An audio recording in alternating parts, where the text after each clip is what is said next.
It's been said that video is king because it has the unique ability to combine text, sound, imagery, and movement into one easy to digest format. But if no one sees it, what impact can it possibly have? My guest today specializes in getting those videos to get seen and hopefully to go viral. Let's have ourselves a Pocket Sized Pep Talk and hear how he does it. A Pocket Sized Pep Talk, the podcast that can help energize your business and your life with a quick, inspiring message.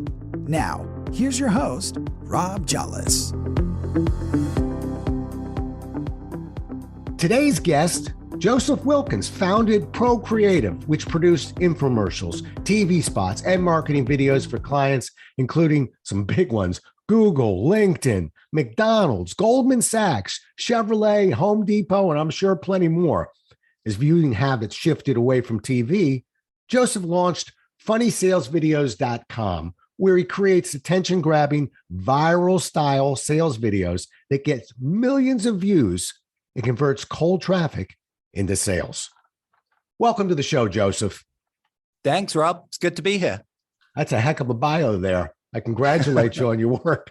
Thank you. Truly. Thank you. And you know what? I don't want to mess around with you. I'm very intrigued as a guy who puts out as a guy who puts out videos. I'm thinking viral, but I'm always looking to get hits. I'm always looking to really try and get that everything that we do in social media to get seen. So the big question out of the gate is this. You have a process, and I'm a former Xerox guy. I love people with processes. Now, because when you got a process, you got a way of measuring what you can do. When you can measure it, you can fix it. So let's climb into your process. 8 steps, I believe, right? So Walk me through that. Well, maybe before I run through the 8 steps, I can give your listeners a reason to keep listening. So let me give you 2 compare and contrast. So for 15 years, as you said in my bio, our first 15 years in business, we were focused on what I would call your traditional pitch videos, right? Nothing special about them. Yes, they were well made. Yes, they were well written, but they weren't entertaining, right? You would never want to watch them. You were watching them because you were forced to, because you were watching your favorite TV show and a commercial came on. Or maybe late at night, you were surfing through the channels because nothing else was on and we hooked you with one of our infomercials. But it's typically the kind of stuff that you would never say, let's gather the team around and watch this video, right? And for the first 15 years in our existence, the biggest video view count that we ever got on one of our videos was for a company that had a pretty big following, and we got over 100,000 views, which we thought at the time was striking it, rich. Fast forward to 5 years ago when we launched Funny Sales Videos, and we only did that because our clients kept saying, we've seen these funny viral videos, we want to do something like that. And we kept saying, sorry, we don't do that. We don't do funny, because the worst thing you can do is try to be funny and end up looking silly. Right? We all know that. And so we intentionally didn't do it because we'd realized, frankly, from making a couple of mistakes where we tried that we didn't have the team of writers and the expertise to do it well. So we'll talk about that in the 8 steps, how you can not make the mistakes that we did. So anyway, 100,000 video views on this. Then we launched Funny Sales Videos. We created this team that we have today. Our very first campaign was for a super niche company, very specific, very small audience.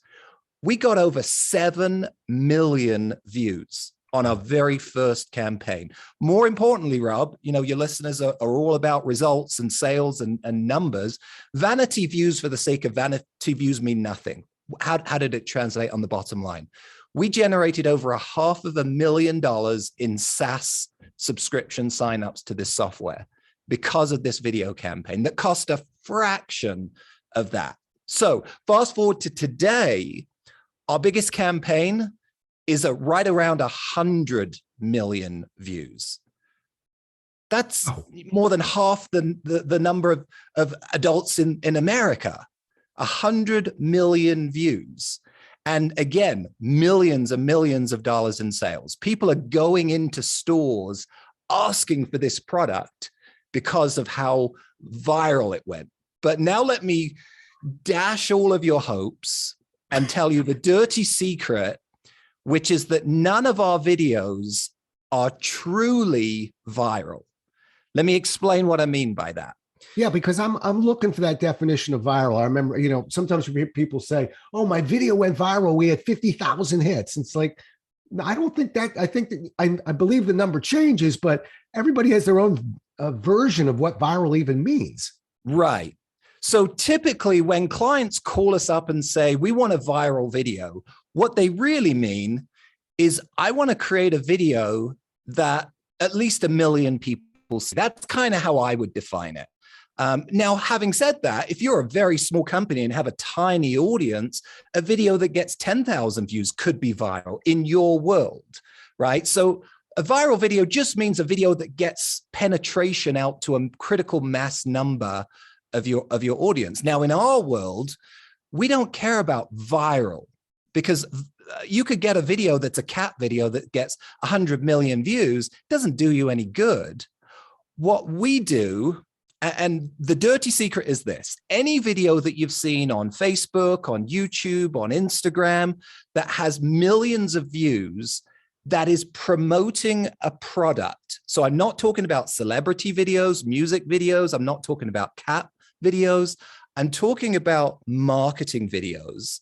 If that has millions of views, there is no way that those views were free. That they were organically viral. So organically viral just means a video that goes out to the masses with no paid promotion. So Facebook and YouTube and Instagram, these aren't charities. These are businesses. And if you're going to make money on their platform, their algorithms are trained to detect the difference between a cat video and a sales video. And so they're going to cripple you if you're trying to get a video to go out to the masses without paying for it. So the way I explain it is, if I was to say to you, Rob, I'm going to build you a vending machine. It never runs out and it's full of $100 bills, but it costs $20 to use it. How many times do you want to use that machine, Rob? Oh, I'm going to be that machine's coming home with me. What's your budget going to be? Where are you going to stop spending money? Yeah, I actually, as you're asking this question, I'm thinking, if I can generate that kind of profit, I'm never going to stop. Exactly. It's like a one-armed bandit. I'm going to keep pulling that lever. That's the key. See, that's what we do. We create campaigns where you actually don't need to worry about what is my marketing budget. Right. Because when you pay $20, you're getting $40, $50, $60, $70, $100 in return every time. But the difference is it's not viral in the sense that it's lightning that will just strike and you have no idea when and how you can do it again. And because some companies have in the past, Dollar Shave Club is a good example. Before the algorithms got as sophisticated as they are today, there were some companies that had these huge hits. But then what did they do next? Because they didn't if you're planning on a video that just goes viral and you can't predict it, you can't repeat it, you can't control it, we can talk in a minute about a case study where we did a video for a company who weren't ready for the success. And within 2 months, they had to shut the campaign down because they sold out of all of their inventory. And there was a 9-month supply chain issue to get more from China. So you can't count on it if you don't have a formula and a structure that you follow to repeat it. So that was a really long preamble, but does that give you a framework for the difference between these kinds of videos and just, hoping that something goes viral, quote unquote? It not only helps me, it really, I've never heard this kind of conversation before, by the way, and I'm very grateful to have you on the show because, yeah, I am that guy who just looks at the number and go, success. I'm defining success by the number I see in the bottom left corner. Yeah. And you were changing that algorithm in my head to say, okay, and I love the fact that you kind of used the term a cat video, because I think that's the perfect poster child for what the point you're making. I love the fact you're saying, okay, but I believe we have a business audience here, and Rob, you look like a businessman. Wouldn't we really want to define our marketing success? Yes. And call that our viral success. And in other words, like you said, if I can make 5 times more than what I put in on my investment, we'll find a name for that one. But I think that's what we're all after. So yeah, a real good preamble. You got me. Keep going. I'll just add one more thing, then we'll jump into the 8 steps. The number one reason why these videos are so successful, and again, we have a video that has 50 million views. We have videos that have 20 million views. We have videos that have 1 million views, but have doubled company sales because they're very, very small companies. It's really not about the vanity numbers. Like I said, it's about what could this do for your business? And the reason why these are so successful is this simple principle. If you're going to Facebook, if you're going to Instagram, if you're going to YouTube, you're going there to have a good time. You're going there to have a coffee break. You're going there to be entertained. The closer that your content can mirror the reason why people are there in the first place, the more likely you are to engage with them. So the number one mistake people do all the time in marketing is they forget this simple question. What is my customer going to be interested in? Not what do I want them to be interested in? What are they already interested in? And how can I grab their attention? Forget sales until you've captured their attention and started to entertain them. That's when they'll finally lean in and say, this is kind of fun. And oh, by the way, once my attention is hooked, if you can tell them a relevant story with a problem that they relate to, they're way more likely to take the next step than if they were just to be served up a pitch video that starts with, I'm not going to give you anything. I'm just going to ask you for something right up front. So let's run through the 8 steps. Yeah. And before you get at those 8 steps, now I've been chomping at the bit. Give me those 8 steps. I just want to react to something you said, because I think it's really interesting. First of all, I'd like the audience to know that this is one of the first guests I've ever had who asked a very simple question before we started, which was, tell me about your audience. Who's listening? And I think you're what we would call either a conscious competent or an unconscious competent, meaning it may even be natural for you right now, but that is your training bleeding over into even how you appear on a podcast to try and dissect and figure out who the audience is so that your message fits better. That's number one. Number two, you mentioned, and this is the sales side of me, I deal with people who've been in sales 30 years who didn't articulate what you threw out there very quickly, which was, I want to know the problem they can relate to. Okay. You know what most people say, 99%, I want to know what they need. I want to know the need that they could, most people, 4% of the population knows what they need, and 80% of the population is living with a problem that they haven't decided to address yet, but they can sure identify with it. So I love the fact that, in a sense, you're really speaking a sales language for me right out of the gate. Now I turn you loose. Let's talk 8. Go. It's almost like we have this telekinesis going on, Rob, because step number 1 is know your customer. Before you do anything, nobody would ever write a letter, walk to the mailbox, and then decide who should I address this to before they put it in the mailbox. You got to start by understanding as much as you can. And this is marketing 101.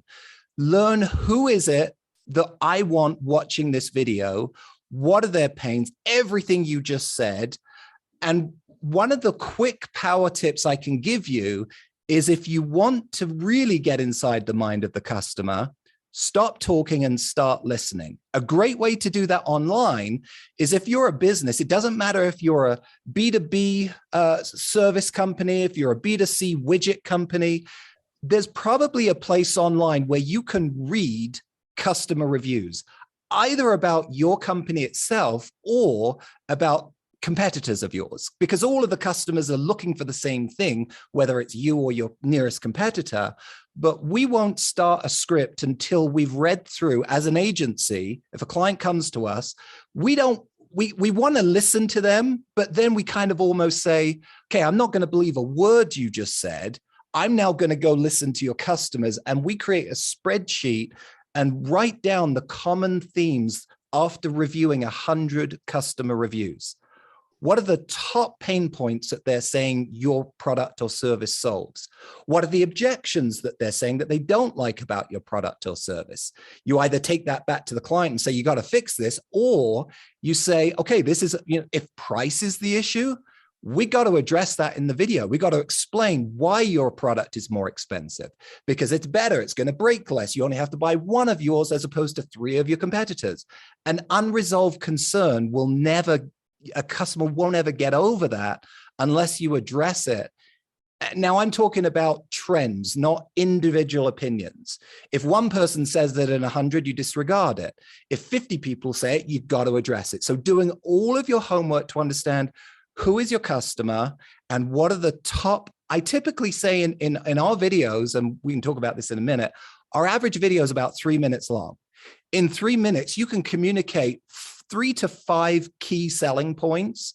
You probably want to hit the top one 3 or 4 times, hit the 5th one once, but you can get across 3 to 5 selling points and you can overcome 1 or 2 objections. So that's step number 1 is know your customer, know your key selling points and any objections that becomes the marketing copy for your script. Any questions on step 1?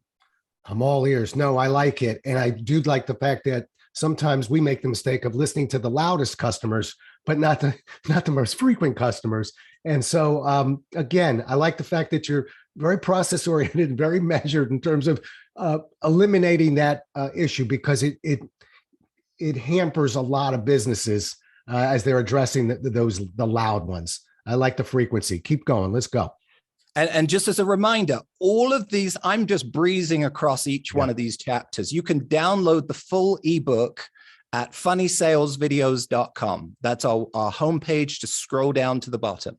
Good. Okay, and I'll have your contact information, all that on our site. Perfect. So folks, if you need it, just come to the site. You'll see it all there. Okay. And it's all created so that regardless of whether you as a business have a big budget and want to go hire a big agency or want to call us, you can use the same steps for that. These are the same steps we take every one of our projects through, but you can also grab your iPhone and do it on a super low budget. And I'll talk about 2 places where you don't want to do it yourself, but all 8 steps you can do on your own on low budget, do it on high budget. So step 2, this is the fun part, brainstorming.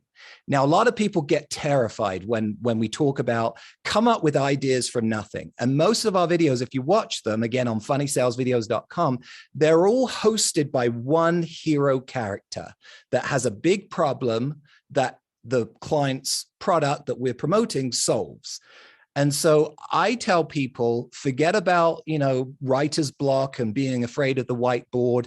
Start by throwing out 50 bad ideas. Let me say that again. 50 bad ideas. What's an idea? An idea is simply, who is the lead character of my video? And what's the big problem that they have that my product solves? Now, the more entertaining, the more fun you can throw into that, the better. But until you go through a ton of bad ideas, you won't ever get to the great idea. We have never sat down and said, oh, here's a great idea, and the first one was the best. That never happens. You got to go through time and you got to go through quantity before you come up with quality. And the fact that I'm saying throw out bad ideas should take away all of the fear, because your goal isn't to throw out a good idea. So if you do this on your own, that's fine. It's better if you bring in a team. These don't have to be qualified people. They just have to be people that are willing to throw out bad ideas. So as a group, if you have employees on your team, do a day company retreat and just throw out as many bad ideas as you can. Again, just to give you an idea, let's say, I don't know, I'm holding up some chapstick here. Let's say I've got to create a video that solves a problem or that talks about chapstick. An idea could be a character is a skeleton who doesn't have lips. That's a terrible idea. Why would a skeleton need chapstick? But that gives me one on my sheet. Now, if I go through 50 ideas, eventually I'm going to get some golden nuggets. And other people on the team will say, well, yeah, skeleton's a bad idea, but what if it was, I don't know, a woman that's just had plastic surgery that has lips that are about to explode? Again, I'm just throwing out terrible ideas, but this is how we arrive at our top 5. So as an agency, we then present our best 5 ideas to our clients. And between us, the one that feels right, and that's the one thing I can't articulate, is just how does it feel right? People laugh when you tell, or people at least smile when you tell them the pitch of the idea and the big problem. So now you've whittled it down to the concept that you're going to write about. Now we move into step 3, which is the scripting.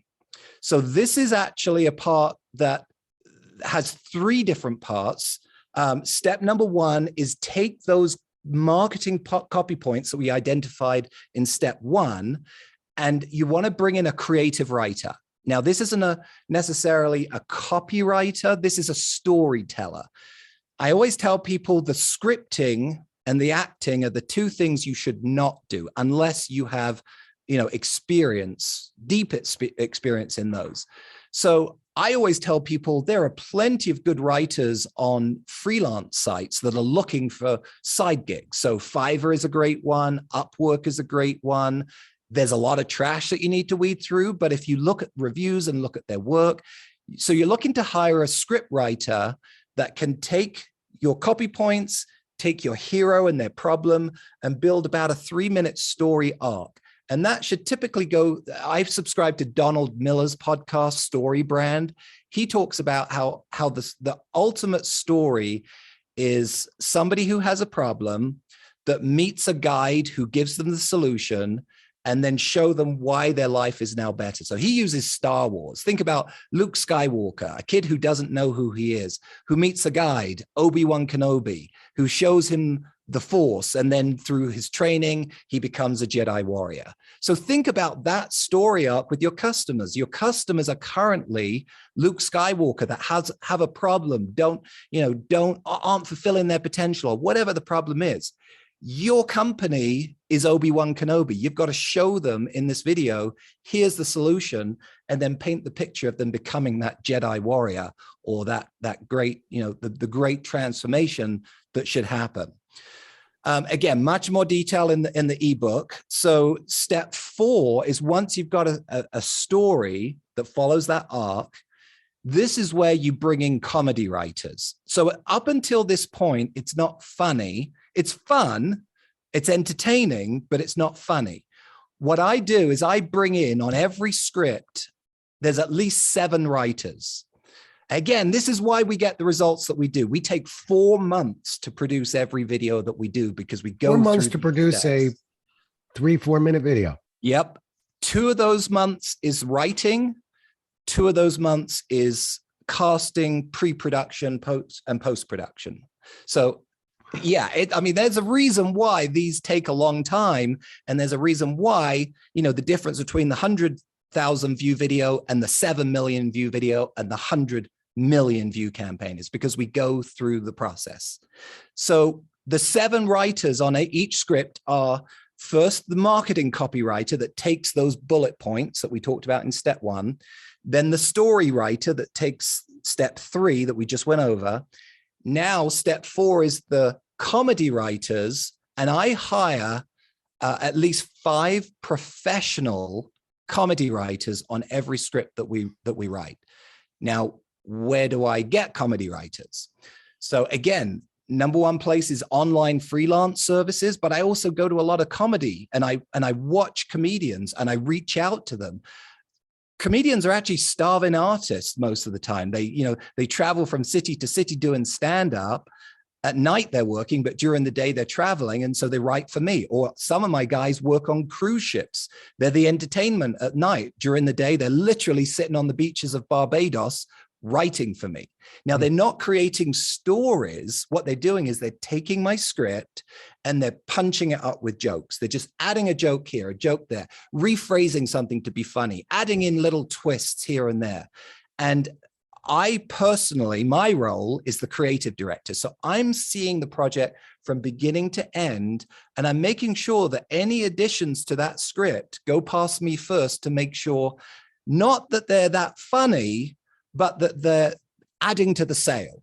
So they only make it into the script if they further the story and keep people's attention longer. That's really the reason for the comedy, is to keep people's attention longer. The funniest jokes sometimes don't ever make it in because either they're too abstract or they're off topic or they're a little bit too offensive. You don't want to get flagged on these social media platforms. You want to keep it on brand. Some companies will say, our company just isn't the kind for comedy. And I say, that's rubbish. Every single customer likes to smile. Every single customer likes to laugh. As long as you keep it relevant to the problem that they have and still keep some of the brand voice, don't get too offensive. Any company can benefit from this kind of video, especially those who think they're not a good fit, because that just means your competition aren't going to do it and you're going to stand out that much more. It's all about being disruptive. When you think about, people scrolling through Facebook, the number one goal is disrupt them, stop the scroll, make them lean forward. And these kinds of videos, this is their number one benefit, is that they stand out and stop people from scrolling. So anyway, once I've gone through working with these 5 comedians, and we put it all on a shared Google Doc so that everyone can see everyone's comments. It's kind of like a virtual writer's room. And then as the creative director, I'm deciding which jokes make the cut and making the final decision on, okay, script is locked, working with the client. Okay, so that we're halfway through. That's the end of step 4. Any questions? No, but a quick comment. First of all, my son is a professional comedian. So oh, really? I certainly understand the comedy world. Yeah. You'll have to send me his contact info. I'll put him in my it's out in LA, and he punches up scripts from time to time. But what I like the fact is that, you're talking about brainstorming, and I used to teach that for Xerox. So I'm all over the fact that a person who tells me chapstick on a skeleton is the most valuable person I can have in the room right now, because the next idea that we found, we would have never found if we weren't thinking about a skeleton.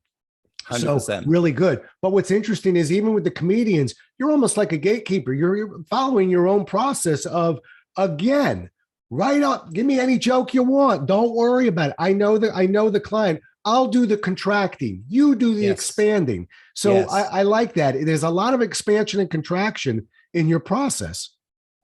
100%. I mean, each comedy writer, I expect 15-ish to 20 jokes. Maybe 3 of them will make it on the script, but I've got 5 of them. Right.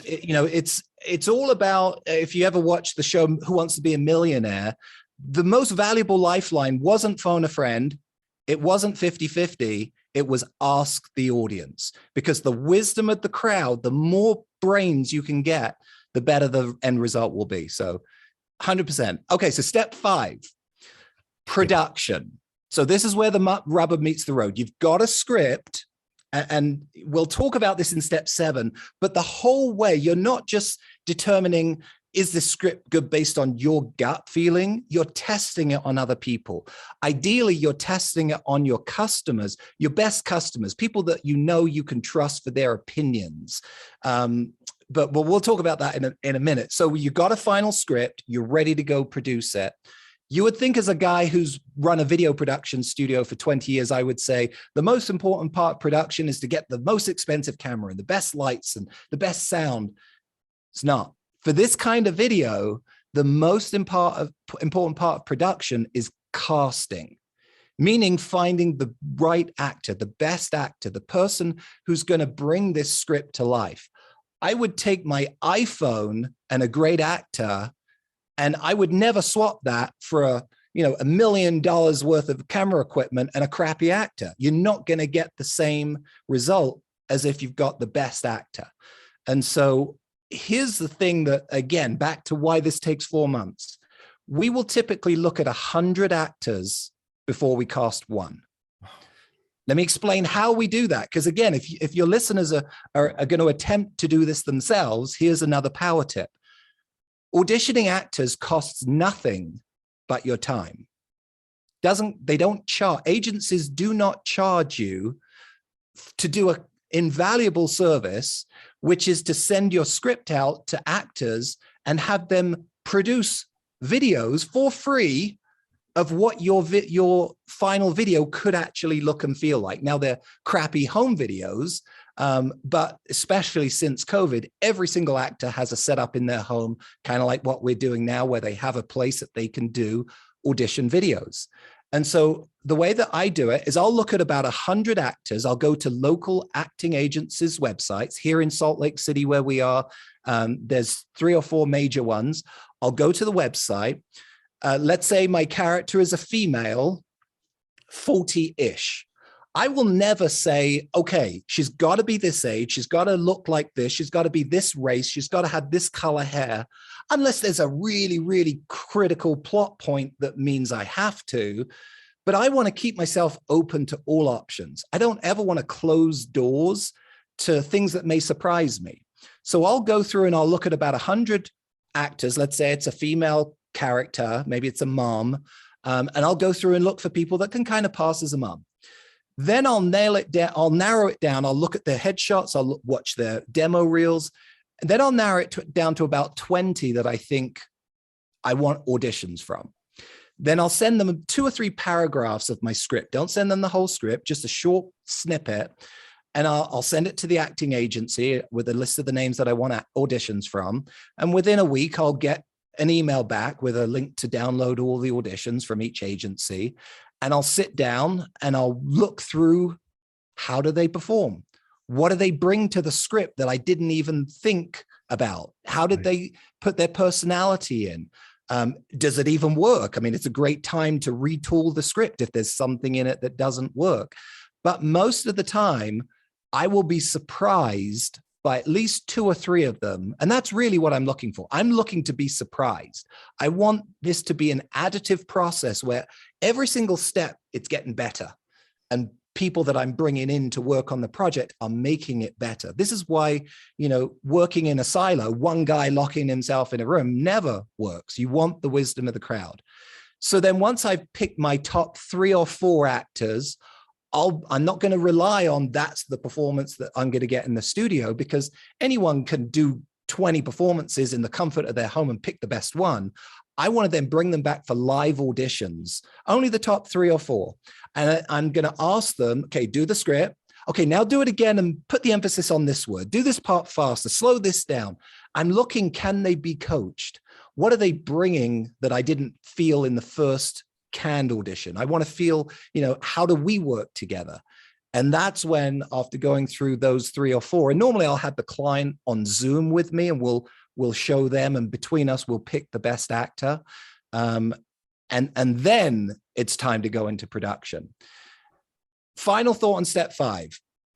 Yes, the actor is most important, but if you're trying to stand out and look different, every other video in your customer's timeline that they're scrolling through was shot on a phone, 90% of them at least. So the more you can stand out and be different, the more people are going to stop scrolling and watch that video. And that's where bringing in a professional production company is worth its value. Yes, you can do it on your own, but to get the real results, a professional is going to bring in that extra pizzazz that's going to make everything just feel so much more polished and smooth. So there's production. Yeah. And not only that, but, whenever we knuckleheads think that we can do the heavy lifting here, because maybe we'll save $1 or 2, we end up spending 3 times more because it's just eating up our time. We don't exactly know what we're looking for. We have to redo it a lot. So it's sort of like, repairing your own basement or doing your own little addition. Go ahead, give it a try. See, but in the end, particularly when you get the pro in there to clean up your mess, it's going to be the most expensive addition you ever put on that house. Yeah, 100%. Everyone should try building something once to realize the value of a good carpenter. All right. So what are we at? 6? Okay. 6 is editing. Okay. So you've heard many, many times, comedy is all about timing. You can have the best script with a funny joke, and your actor could read it a certain way. And if you put the cut here and speed it up just a little bit, the joke works. Whereas if you just let it play the way it was said, it doesn't quite work. So a really good editor who understands comedy and comedic timing can be the difference between a good video and a video that just is so much better. So having a really good editor that understands also how to speed things up. Now, I mentioned earlier, our average video is 3 to 4 minutes long. Today, that seems like an eternity. I tell people that's rubbish. Netflix is still around. Their videos are 2 hours long. People don't stop watching videos because they're long. They stop watching because they suck. Right. They stop watching because they're bored. They stop watching because they're irrelevant. They stop watching because there's awkward pauses and things that are just distracting. And so having an editor who understands how to speed things up, like literally, we will not leave a single second in our video that has a pause in it. A good editor will cut things, speed things up, overlap people talking. There's one thing that people won't ever say about our videos, which is that they feel slow. They're 3 or 4 minutes long, but most people say they feel like they're half that length because they're so engaging and people are almost bombarded from beginning to end, so they never get the chance to get bored. Well, let me ask you a question though, real fast. First of all, completely agree with your timing issue. Totally. I was at a meeting one time and it was a retreat and people were saying nice things about people. And a guy stood up and he said, I want to say something nice about Rob. And I was sort of kind of rolling my eyes like, eh.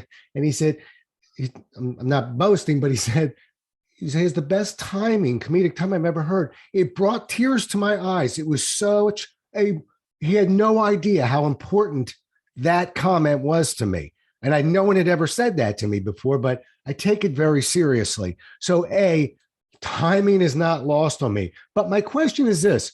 I'm going to the timing of the videos now. I agree with you that whenever I sit and watch a video, if it's interesting, you got me.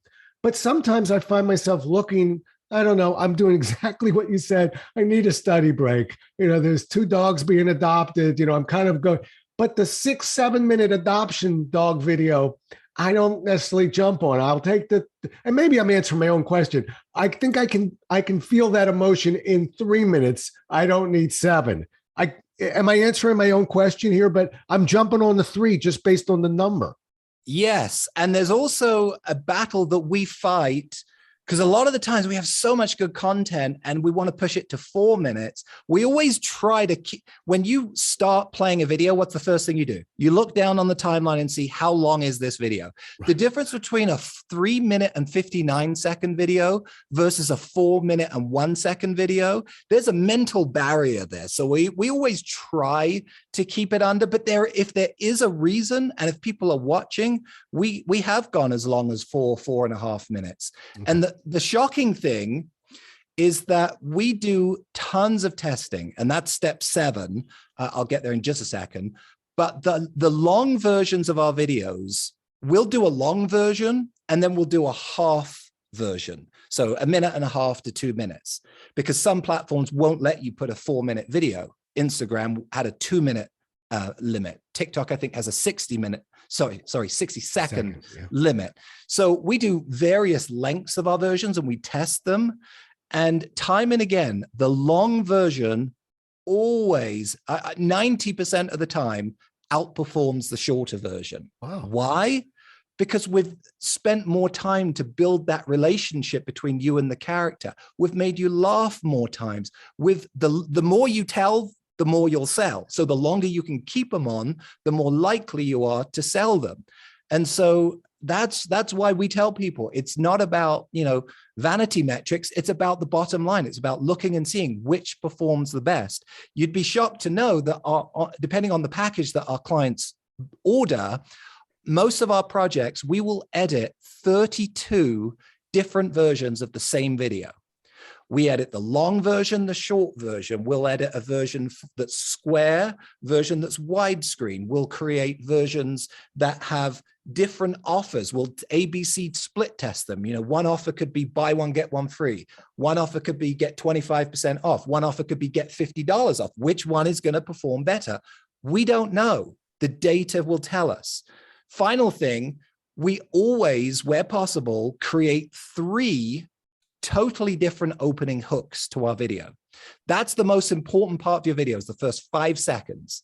If you can't grab their attention and keep it, doesn't matter what comes next. You could spend $1 million on a special effect that happens at the 10-second point. Nobody's going to see it. The opening 5 seconds is the most important. So we create 3 totally different openings.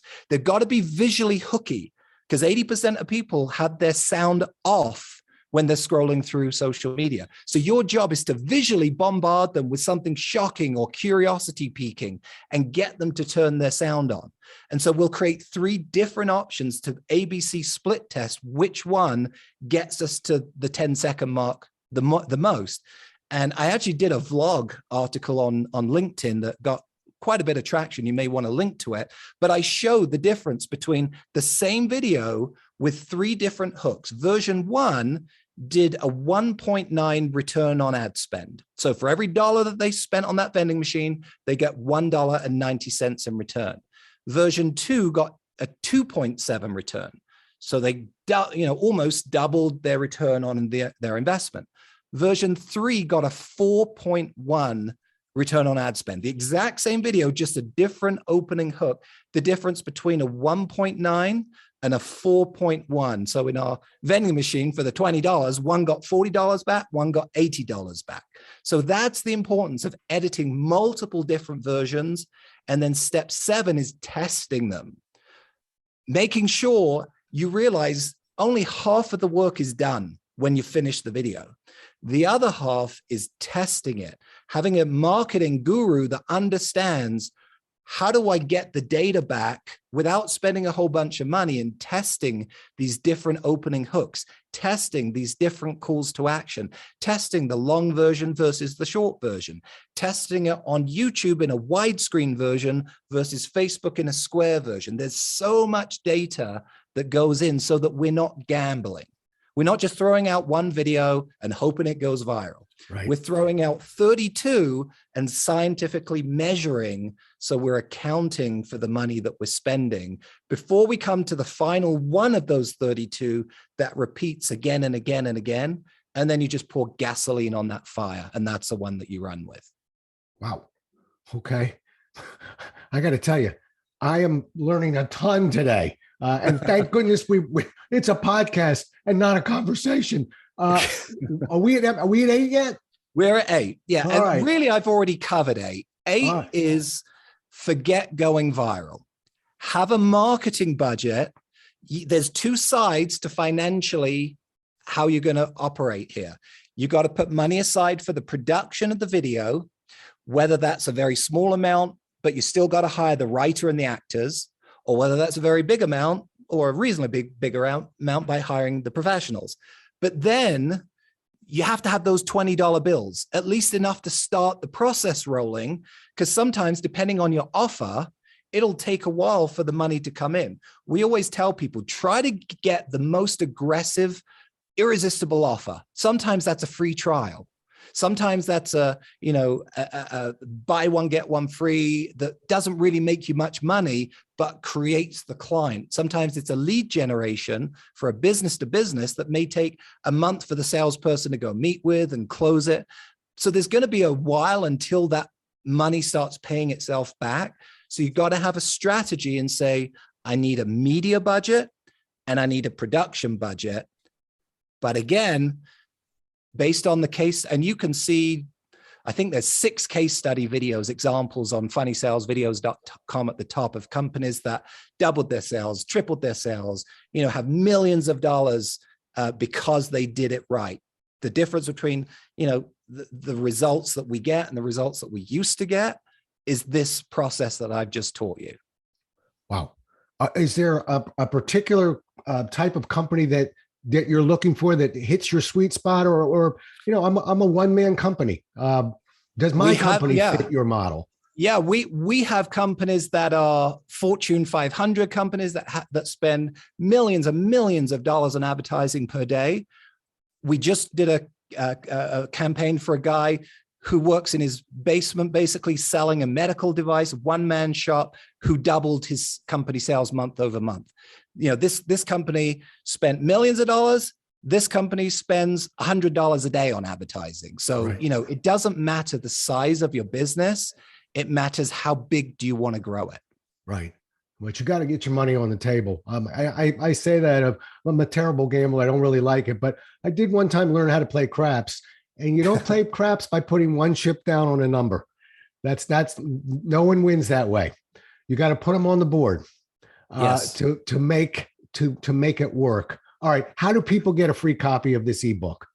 funnysalesvideos.com. Just scroll down to the bottom of the page and you can download it for free there. Okay. Can they get it in Amazon, or do they go to your page? No, it's just a PDF download from my page. That's the Beautiful. only place that you can find it. And Okay. on the same page, I offer a free consultation to anyone that wants to do a brainstorm session with me to talk about how this could work for your business, and if we can help. So the same place, funnysalesvideos.com. Scroll down to the bottom of the page and fill out the form. And then the last plug, if you've liked anything you've heard here, I have a podcast. It's called How to Make a Video Go Viral. And we go into way more detail on a well, it's not weekly. We're not very good at being consistent, but there's 30 odd episodes that you can listen to a lot more. Well, I've got to tell you, I've been doing this for about a year and a half. I don't think I've ever had a guest, it's a compliment I'm giving you. I don't expect you to listen to 110 podcasts, but you won't hear this again. I think I've ever had a guest who is as informative as you are, and to fit your style, interesting as well. I'm kind of blown away by all this, mainly because I had no idea that this much went into it. I thought people just got lucky. I really do. I just thought, everybody gets lucky now and then. What you've done is you've created a process that clearly, if anybody's listened to this podcast, will tell you that there isn't a whole lot of luck involved in what you're describing. You've created a process that life always there's always an element of luck, but you decreased the dependency on luck and increased the dependency on process. And I can't thank you enough. I've really enjoyed having you as a guest today. You are so welcome. I mean, it was fun. And I guess one final thought, a lot of people listening will wonder, well, how much does this cost? I was going to ask you, but I didn't want to put you on the spot. No. Okay, you opened the door.